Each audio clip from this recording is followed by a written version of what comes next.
You're listening to the Grading Doane podcast, brought to you by the 2019 Journalism Capstone class. Yes, welcome, listeners. You're listening to 91.9 KDNE, and this is the second episode of the Grading Doane podcast. I am joined here by fellow classmate Clayton Anderson, and CJ's in the booth, making sure we're sounding good. So he won't be on air today, but he's behind the scenes making sure we're all good. Our guest today is Ms. Carrie Petr, Vice President of Student Leadership. The section this week that we're looking at for Doane is student life. So let's just get right into it. So in your opinion, what sets Doane's student life apart from other similar universities? Our students. So not to bag on anybody else's school, Right. because I know that they love their students, and I would never say anything ugly about somebody else's students, but ours are better. I mean, one of the things I think that attracts all of us who work in student life and other students to Doane is the personality and atmosphere of our student population. So I don't know that y'all realize it because you don't go to other schools, and please don't start. But I mean, because of that, I think you don't realize that just how genuinely nice you are to one another, how much you care about each other, how much you want to get to know each other. This sort of thing where everybody knows each other either by their first name or by like the last name that they go by, or but like people like actually Trey, like you and me, who our name becomes one word. So Trey Perry that's really your name. That kind of thing. I mean, we do that here. When I have people come to campus and I'm talking about our students, I will often say it is not uncommon for students to not know people's last names here because that's just the way the student atmosphere works. And I think that informs just about everything about any kind of student life, social life on this campus, is that really there is this atmosphere of coming to Doane means that you kind of want to know, maybe not every single one of you, but you want to know a lot of people on campus through the time that you're here. With Doane being a smaller school, what advantages does that give student life, and what challenges does that also bring with, not having obviously the numbers of a big university and working with a smaller amount of students?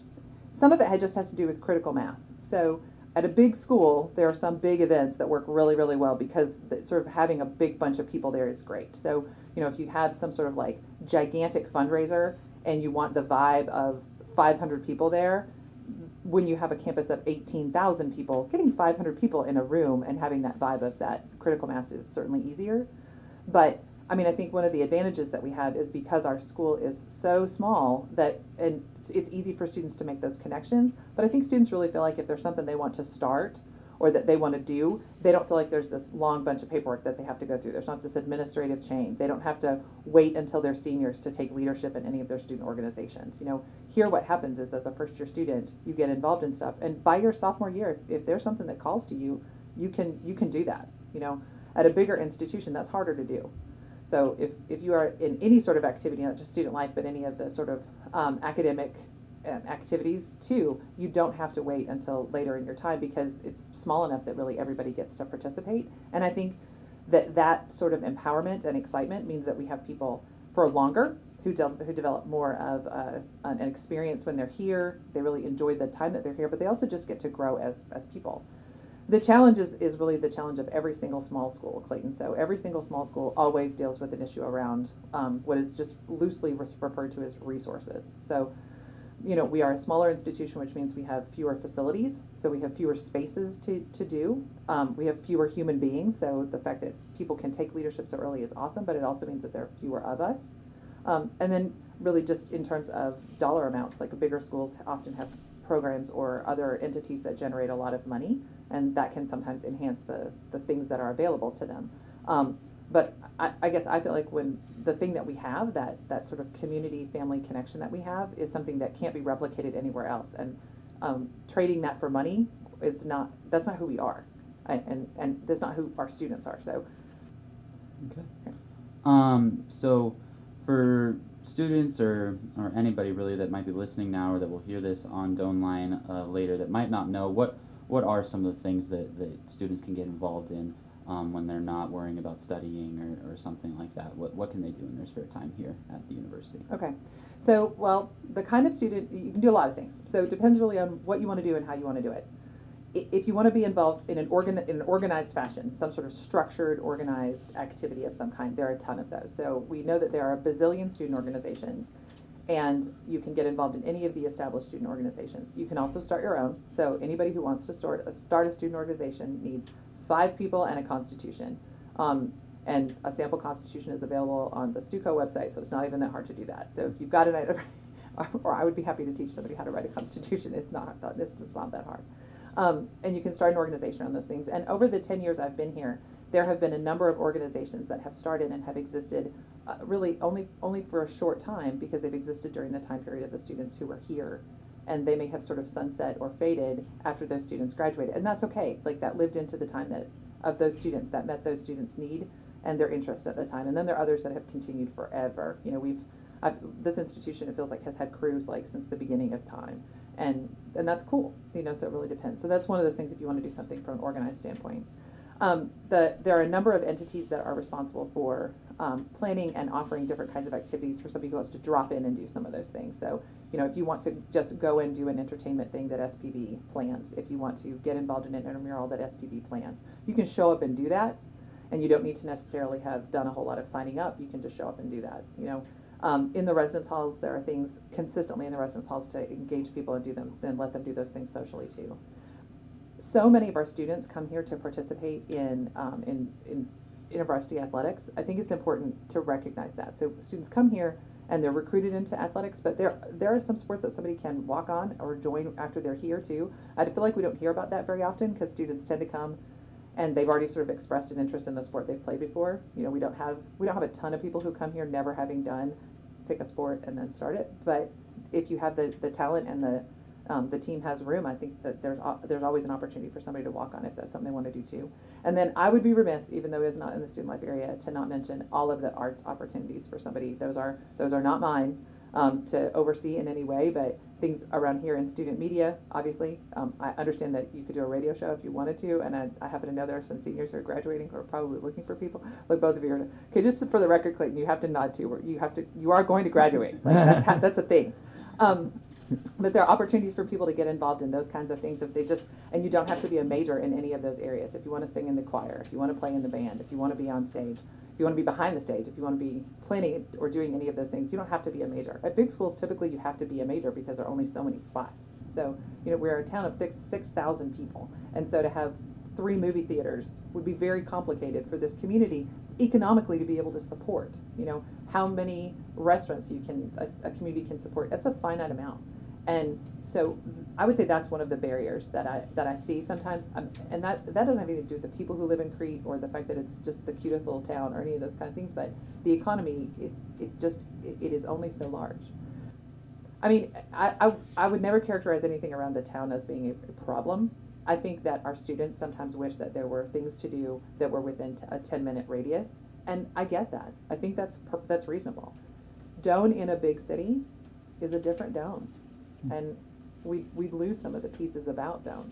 You know, with being in a small community and you guys really depending on one another socially, that's part of what feeds the close family feeling that you enjoy. So small campuses like ours that are in the center of a city, what that means is that we have more students, for example, who commute.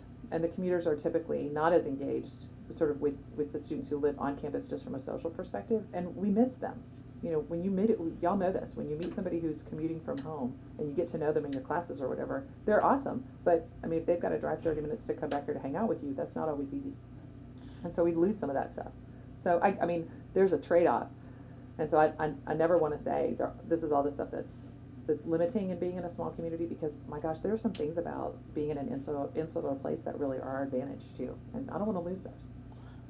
Touching on what you said a little bit, residence life and the residence life at Doane, how important is that to student life in general, and just having the high numbers that Doane has of people living on campus comparative to some other schools? I think it's critical. So I think the housing policy around folks living on campus for 90 credits, which is essentially for most of us 3 years, I think that's an important part of really being committed to living on campus. I know that there are students, so I won't even pretend not to know this. I know that there are students who would love some of the freedom and independence of living off campus as early in their career as they can get it. I'm completely sensitive to that. I also recognize that when folks live on campus then they are more likely to be engaged up one side and down the other. It is much easier to go over to the library commons and study with your friends when it's just really a 3-minute walk across the parking lot, as opposed to you having to get in your car, bring your car here, leave your car here, and then drive your car back. I mean, there's just something about it. Like when you go into your residence hall room and you put on your comfy clothes, you'll walk across campus. When you go in your apartment and put on your comfy clothes, you're not coming out till sunrise. And I get that, you know. So that's a piece of that commitment around those kinds of things. And the opportunity to live in a residence hall, you never get anything like this again. You know, this really is the last time that you're going to live really, really closely with people who are going through something very similar in a cohort environment and make friends around that. It's the last time this will happen in your lives, because you're going to go off and you're going to live in your cool, sassy apartments, and you're going to, you know, be all hipster and you are. Please go do that. please go do that. I mean, that's what's going to happen, and this is that time to build many of those memories that happen because of geography. So being close to each other, the people with whom you are close tend to be the people that you make long-term relationships with. So those of us who live on campus, we tend to make those relationships differently than those of us who don't. But I'm sensitive that people want the independence. If somebody would like, when you guys go out and you make your millions, if you could give them to Doane, I will build a residence hall with apartments like nobody's business. It tricked out, and it'll be awesome. Because I wish we had something like that. I think that would fill in some of that living on campus but wanting the independence gap that I know some students would enjoy. But they're not free, which Right. is tragic. Yeah. Right. Okay. I think that's about all the questions I have for you, Carrie. Is there anything else you want to ask, Clayton?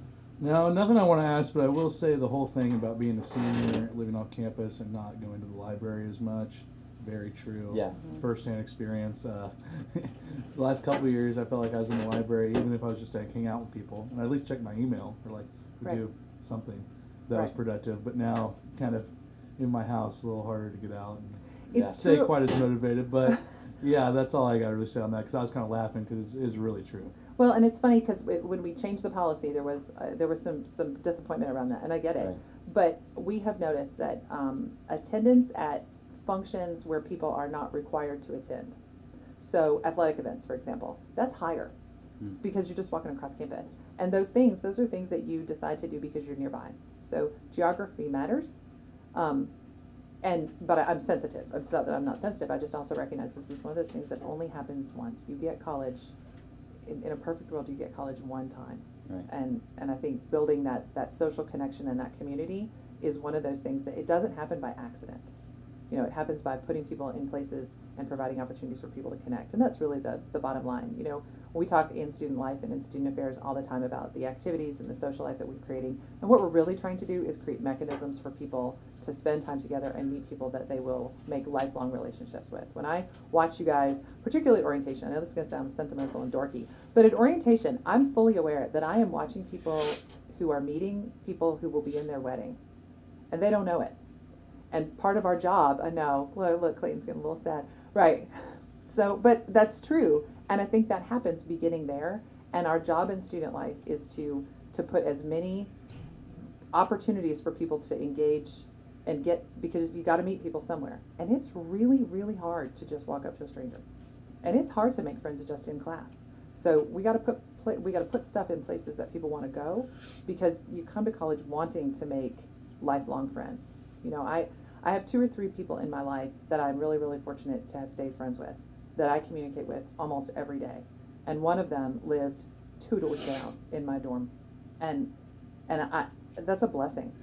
And I watch and I see every day that you guys are making those relationships with these people. And when you are, I'll be 47 this month, and when y'all are 47, you'll be remembering and you'll be laughing about good old Doane and some silly thing, because that's what I do when I talk to her about back at, you know, and the 2 of you at some point, unless you guys hate each other and you're just faking it. I mean, at some point, y'all are going to be old, and you're going to be laughing about, like, remember C.J. when he was in, I mean, you're going to have these old stories on people that you're going to tell on each other, and that's, student life is the place where those things happen.